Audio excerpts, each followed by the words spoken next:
Okay, testing. 1, 2, testing. That thing doesn't work. It's just for effect. I don't even know how to turn it on. But this is a Love Bowda, Love and Dream exclusive. I would like to get your feedback here, Loudrum. This is for my Facebook business page. You're supposed to put together a theme. So when I'm famous, don't go auctioning this video off just to bribe me and try to make money on me, because I'll be very upset, because I didn't really get a chance to fix my face. Okay, not really feeling my face right now. Don't you do it, okay? I'll be very upset. I love you. I was kidding. Now I'm not upset. I would never be upset at you. I just can't do it. Damn it. All right, listen, back to the story at hand. E-Block LLC needs a theme, and I wrote this last night quickly, and I did not finish, but I would like your opinion if it's a good start. Okay, so here we go. E-Block LLC. Theme. E-Block is the pinnacle of a long and uncertain journey for the American small business. Not too far into our history, a skilled craftsman was able to conduct an admirable business by learning and mastering a single trade, which he performed professionally, much to the delight of his immediate community. It was a very one-dimensional approach to business, but it was a very successful system for many years because it met the demands of the smaller communities of the day. As a child growing up in Brooklyn, I was exposed to the rapid extinction of this way of life. I was very young, so it was hazy, but in the vague memories I do have of this time, they left an impression on me, which still comes to my mind as I navigate this rapidly changing economic system. I remember stories of fourth, fifth, sixth, even generation shoemakers,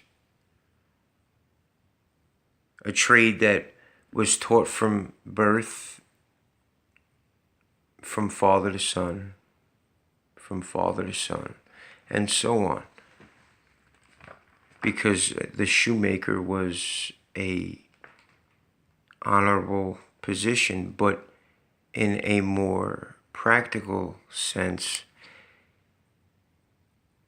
that skill was all you needed to feed your family and keep a roof over your head. So it was it sufficed, basically. So I remember stories of fourth, fifth, sixth generation shoemakers sadly going out of business.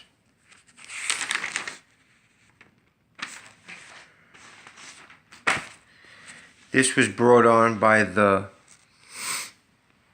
onset of the big industrial factory that made shoes at cheaper prices. And not only did they make the shoes at cheaper prices, they were ever so plentiful because of deep investors' pockets. Due to the ability to produce endless flows of product, it became more cost-effective and logical to buy new factory shoes instead of repairing old handmade ones. As a direct effect of this system of mass production, with the aid of the new technologies owned by the big money factories and the big money firms and the big money investors, they were able to basically take an unskilled young man off the street, and he was able to run the machines well enough that he became in direct competition with a master shoemaker. So that obviously directed the sails, if you will, directed the wind behind the sails, if you will, towards quantity instead of quality, and factory instead of small business. And it's been a runaway train ever since. The small business had, obviously our day, Walmart. I hate Walmart. I can't stand Walmart. But I understand its function. I understand why it's there. Because people are looking for the cheapest stuff. Because people are not making the salaries they're supposed to. Because their small businesses are barely getting by.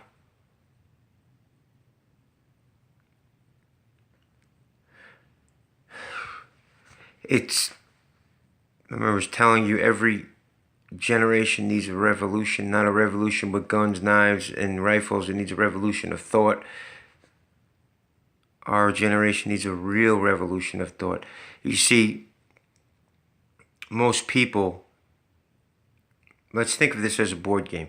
Most people will sit around that board game and argue about rules on that board game. But the board game is set. You could bicker about the rules of the board game. But every now and again, somebody comes along and changes the board. Not bicker about petty rules. The fact that places like Walmart supply everything under the sun for such cheap prices, and they rape their workers, is okay somehow in this society. It's wrong. Now, I guess the animosity towards the older generations comes in, especially somebody with my type of mind, my type of thinking. And I'm not the only one, obviously. There's more that think like this. The animosity towards the older generations comes in where, how did you have no backbone to see this and stop it? Now, tomorrow, you have a son. Wouldn't it be nice? I know, obviously, Lav, you're smart, you'll make it anywhere. As will your family, as will mine. But there's a bigger picture. Because the tone of a society can impact your family. You have to think deeper, you have to think bigger, because your son can go to school well off, but all his friends are products of unhappy people that are just scraping to get by and wondering why it is we're doing this. It all comes down to greed, and greed must be confronted. And the small business should be brought back. If I have to pay an extra $1 to support a neighborhood guy, I always have, and I always will, as opposed to Walmart. When I go to Walmart, I try to steal things. That's how I act out. I hate them. I think there's, how many of them? 3? Or 3 or 6 Walmart barons that control it all. 3 or 6 people. And I'm sure you already know the statistics of 1% of the world owns fucking 90% of the wealth. Wow, what?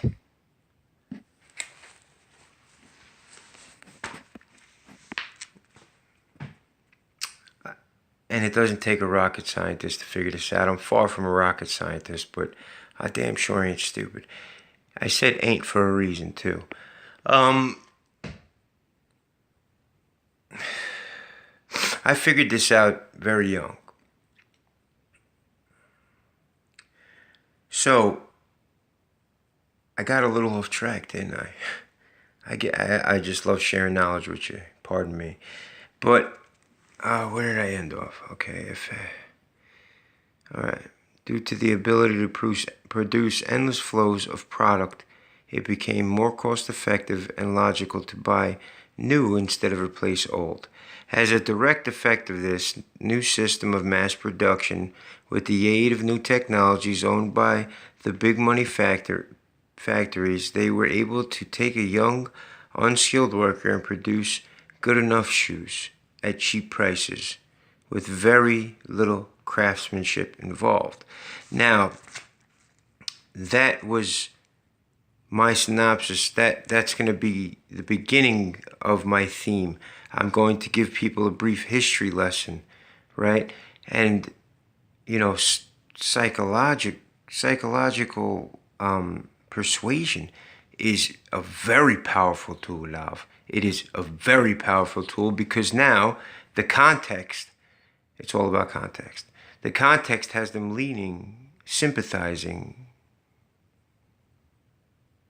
empathizing even, some, with my cause. Now, this is where I'm going to come in and say, okay, now, Eastern Bloc, we're not only contractors who will come to your home and repair things for low prices because we are understanding people, but I also went as far as getting my merchant ID number where I can sell you handcrafted products. So diversify. And then I'm going to end it somewhere along the line of, together we're going to bring small business back. It's the only way it can happen.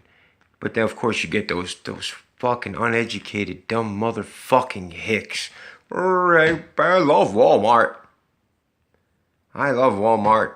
They pay my grandmother, who's 98 years old, $12 an hour, but I love them. They sell guns.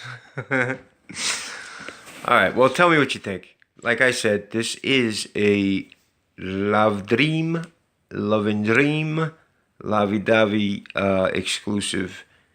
This is for your eyes only. Okay, you naughty boy, don't be sharing this. And this thing doesn't work, just so you know. I think I told you that already. But I'm going to do this anyway. Sultan out.